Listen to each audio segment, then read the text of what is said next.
Анам мен сіңілім үшеуміз кішкентайымыздан көп қиындық көрдік. Сіңілім екеуміздің көретініміз зорлық, зомбылық. Анам мен әкемнің ұрысы, анамның қиналып жылағаны. Бізге бұның бәрі оңайға соққан жоқ. Түсінікті болу үшін дұрыстап басынан айтайын. Менің анам 16 жасында бір бизнесменге тоқал болып тұрмысқа шығады. Ол қазіргі менің әкем. Анама бөлек үй жалдап беріп, әкем екі жақта жүреді. Әкемнің бірінші әйелінен де ұл қыздары бар. Әйелі тоқалы барын білмейтін көрінеді. Кейін сіңілім туылған соң ғана біз жайлы шындықты әкем оған өз аузымен айтып беріпті. Одан кейін барлығы өзгерді. Сіңілім екеуміздің арамыз 1,5 жас. Екеуміз де еш нәрсе білмейміз. Тым кішкентаймыз. Әкем әйеліне айтқан соң ол үлкен жанжал шығарады. Соңында әкеме шарт қояды. Не мен, не ол деп.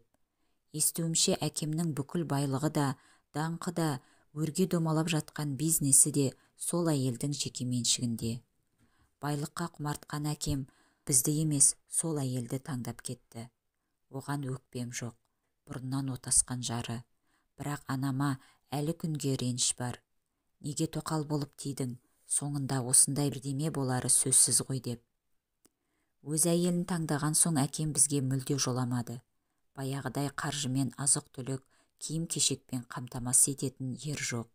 Сол себепті анам қатты қиналып қалды. Кейін нағашы әжем ұлы мен келініне қара шаңырақты беріп, біздің жанымызға келді. Әжемнің зейнетақысымен еш жиғандай болдық. Әжем сіңілім екеумізге қарап, анам біраз уақыт жұмыс істеді. Біздің мектепке баратын уақытымыз да жақындады. Анам байғұс біз үшін талмай еңбек етті. Күндіз-түні жұмыста болды. Біздің оқу құралымыз бен формамызды да берді. Қатарынан қалмасын деп барынша тырысты. Анам жұмыста, ал әжем үйде шағын егін егетін. Біз оған көмек қылып, жанында тасы дегенін тасып, әкел дегенін әкеліп жүрдік. Шынына келгенде сіңілім екеуміз ортадан бөлекпіз. Жан-жақтағы адамдар бізді келемеждеп күлетін. Әкесі тастап кеткен. Біреуге тоқал болып тигеннің ақыры осындай болады. Жас жігіт құрып қалғандай, 30-дағы еркекке тоқал болып мәз тапты ма дегендей сөздерді жиі естейтін едік. Тіпті бізбен ешкім ойнамайтын. Бізге бөтен ғаламшардан келгендей тесіле қарап, артынша өсектеп кететін. Үлкені де, кішісі де тіпті мал құрлы көрмеді. Нағашы әжеме де бұл оңайға соққан жоқ. Қызын ерекшеленіп ұзатып, аялы алақанға беремін деп бой жеткізген. Соңында бұлай боларын кім білсін. Анамнан туған ағасы да бас тартқан. Әжем байғұс ұрысып, қанша айтса да нағашы ағам анаммен сөйлеспей қойды. Ортада қатты қиналып жүрген нағашы әжем. Ол кісіге Құдай қуат берсін. Бір күндері әжеме ағам хабарласып үйге келуін өтінді. Айтуынша жеңгем кесір тілігімен босаныпты. Балаларға жеңгеме қарайтын адам керек депті. Ал өзі жұмыста. Әжемнің амалы жоқ. Біз оны қанша қимасақ та жібердік. Анам болса жылап қала берді. Әжем әрине оларға бала қарау, тірлік істеу үшін керек. Әжем кеткен соң үй қаңырап, бос қалғандай. Оны қазірден сағына бастадым. Анам амал жоқ бізді жалғыз тастап жұмысқа кетті. Ақша табу керек. Ішерге ас, киерге киім табу керек. Әкемнен алимент те өндіре алмайды. Тоқал болып тиген аты болмаса, әйелімен ажыраспаған, ЗАГСте де жоқ. Мүмкін Алла тағаланың сынағы болар. Бірақ мұнша сынаққа ілінердей өткен өмірімізде жамандық жасап қойдық па деп қынжылатын кездері де болды. Не де болса бәрін уақыт емдер. Әжемнің егіп кеткен егістігінен қызанақ, қияр алып, картоп сәбіздермен анамыз келерде жақсылап тамақ жасап қоятынбыз. Анам мәз болып, қыздарым өсіп қалыпты ғой, ақылдыларым деп мақтап отыратын. Я, үйде жалғыз болған соң барлығына да үйреністік. Тірлікке де, тамаққа да пысық болдық. Әжемнің үйретіп кеткен мәзірлерін кезек-кезек жасап жүрдік. Мен момын, әрі тым ашық едім. Барлығымен тез тіл табысып кететінмін. Бірақ кейбір қырсық мінездерім бар. Ал сіңілім болса тірлікке менен бетер пысық. Өте кірпияз, әрі қыңыр болды. Екеуміз мүлде бөлек адам болдық. Түріміз ұқсағанмен жанымыз бөлек адамбыз. Арада 6 айдай уақыт өтті. барлығы жақсы болып келеді. Анам біраз ақша жинап, бұл жерден жақын арада көшіп, жаңа өмір бастаймыз деді. Сіңілім екеуміз бұл жаңалыққа қатты қуандық. Басқа жерге барып, жаңа ортада, жаңа адамдармен танысып, жаңа өмір сүреміз. Бұл біз үшін үлкен бақыт болды. Алайда бір күндері арманымыздың күл талқаны шығарын кім білген. Анам түнгі ауысымға түсіп, үйде сіңілім екеуміз қалдық.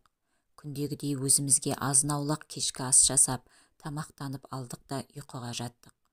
Түн ортасында есікті біреу қақты. Алдымен анам келген шығар деп атып тұрып есікке ұмтылдық. Бірақ есіктің арғы бетіндегі ашыңдар деген ер адамның даусын естіп қорқып кеттік.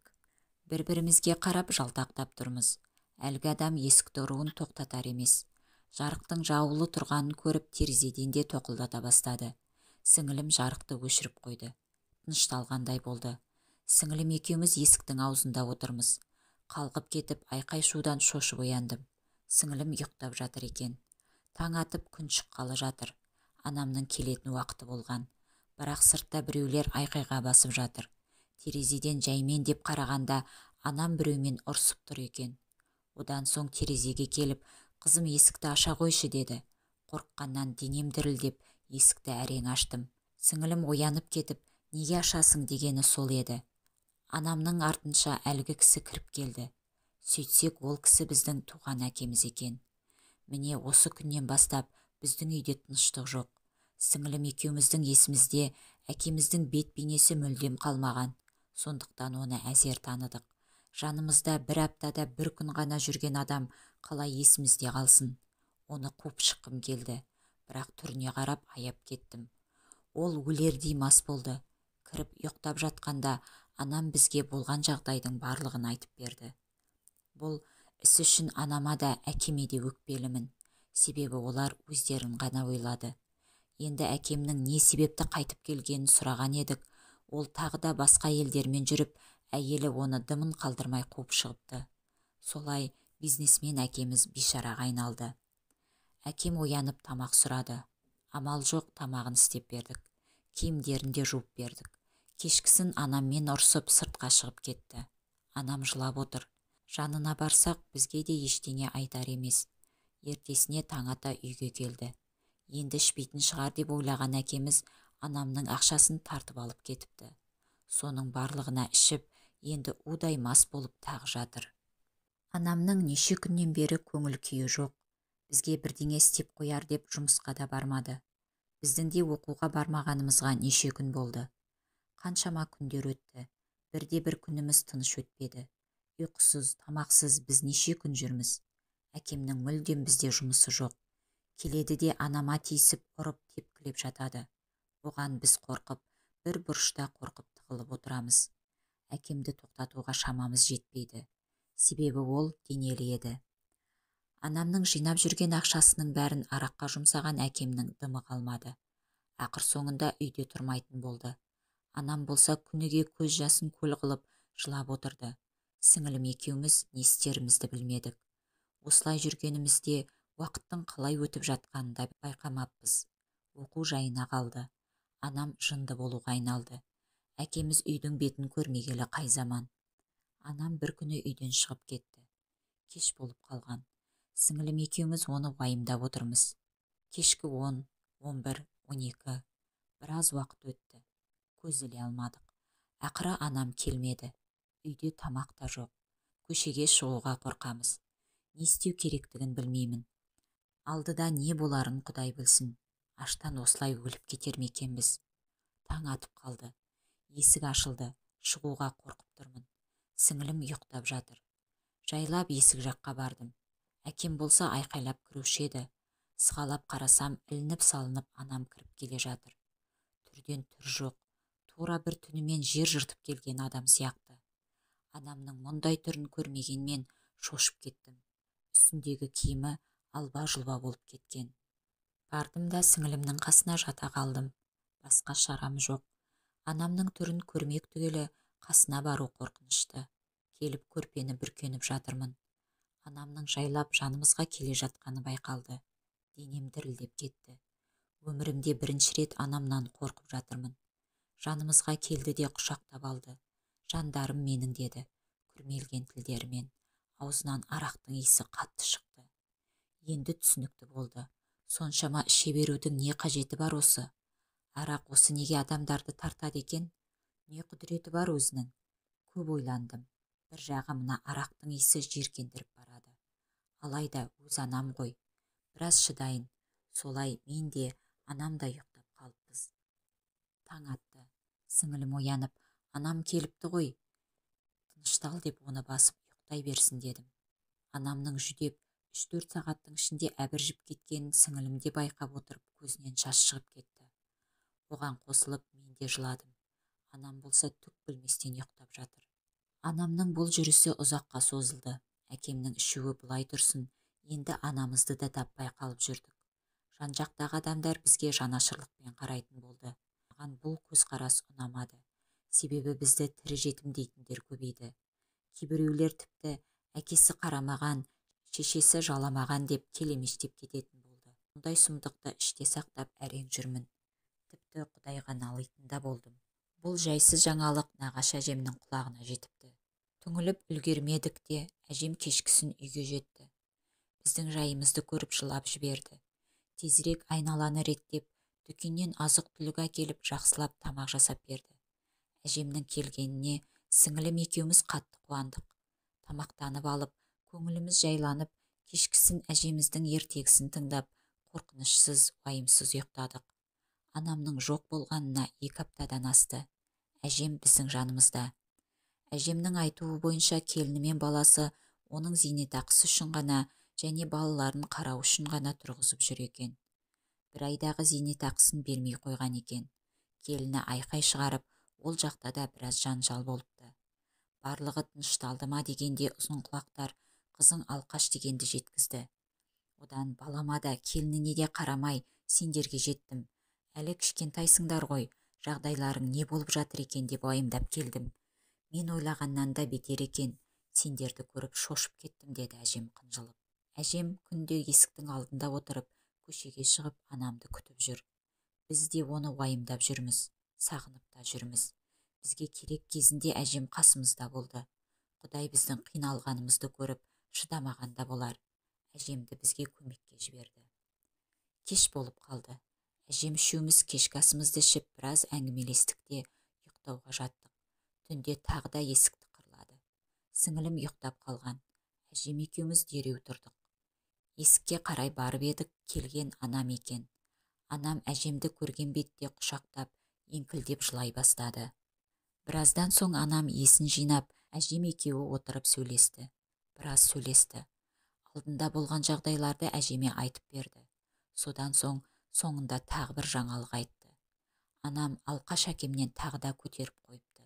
Соны білген соң не істерін білмей қаңғырып кетіпті.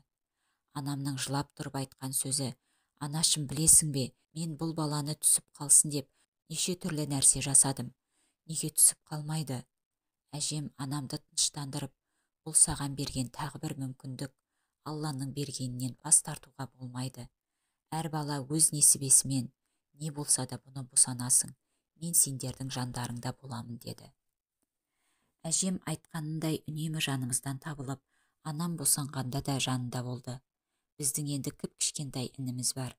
Әжемнің зейнетақысымен, жалғыз басты ана ретінде жөргек пұлымен, ай сайынға алатын ақшасына туралап, еңсеміз көтеріліп қалғандай болды. Тыфай ініміз ауырмай сырқамай өсіп келеді.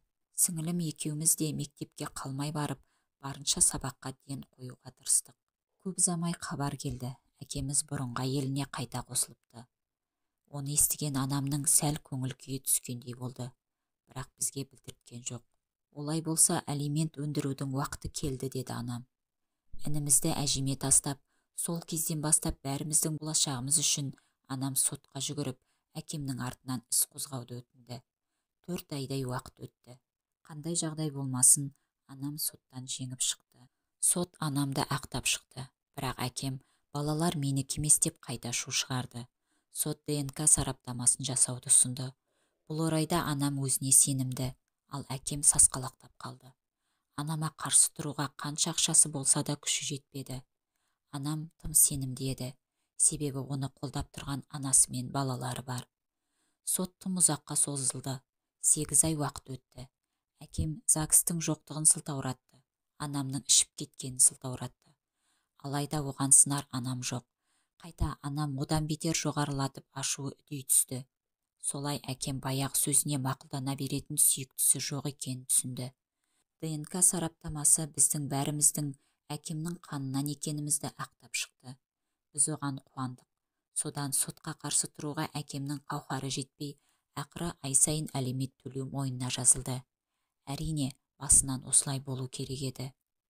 Сіңілім екеуміз де 9 сыныптан соң колледж оқуды жөн көрдік. Анам мен әжем де сөзімізді мақұлдап, алиментті сол үшін жинадық. Уақыты келгенде алдымен мен грантқа ақшамен түсіп, стипендия алып жүрдім. 1 жылдан соң сіңілімді қасыма келіп, оны да түсірдім. Үлгеріміміз 4 пен 5. Барынша стипендиядан құламауға тырыстық. Жатақханаға орналасып, солай өз бетімізше күн көре бастадық. Алайда арада біраз күндер өткен соңғы жағдай көңілімізді түсірді. Анам өзінен 10 жас кіші жігітпен көңіл қосыпты. Тіпті одан бала да көтерген. Бізді анам үйге шақырып онымен таныстырды. Басында қобалжыдым. Алайда кейіннен оның сөйлеп, қалжыңдасып жатқанын көріп, оған қарай тартыла бастадық. Ол жігіт анамды таңдаған соң өз туыстарынан түбегейлі бас тартыпты. Ешқандай туыстарымен араласпайды. Біз туралы көп білмейтін адамдарға оны нағашы ағамыз деп таныстыруға тура келді. Өйткені өмірден көп қиындық көріп жүдеген адам оның жанында әпкесіндей болып тұр. Ал ол жігіт өте жас. Олар тіпті некелерінде қидырып ЗАГС алған. Ал біз ол туралы енді естіп тұрмыз. Көп замай анам 2-ші ұлын дүниеге алып келді. Тұратын жері жоқ болған соң, анам мен ол жігіт әжем барлығы бір үйде тұрып жатыр. Сіңілім екеуміз өз теңімізді тауып тұрмысқа шықтық. Мен алдымен кеттім. Сіңілім 1,5 жылдан соң біраз жұмыс істеп барып тұрмыс құрды. Екеумізді де келісіммен алып қашты. Себебі ұзатуға үйде жағдай жоқ. Мен алыс жаққа кеттім. Ал сіңілім ауылға жақын маңда тұрады. Менің 2 ұлым, ал сіңілімнің 1 қыз 1 ұлы бар. Анама тек қана бақыт тілеймін. Енді жыламаса, біз де бақыттымыз. Ал әжем біздің қуанышымызға жасай берсе деймін. Ол да аз қиналмады. Біз үшін алып үшіп уайымдап жүрді. Иә, өмір бізді қатты сынады. Шүкір, қазір бақыттымын. Күйеуім өте керемет адам. Барлық жағдайымды жасап отыр. Кейде анама да көмектесіп тұрамыз. Оған тек бір өтінішпен тұрмысқа шықтым. Маған өткенімді есіме салмаса болды.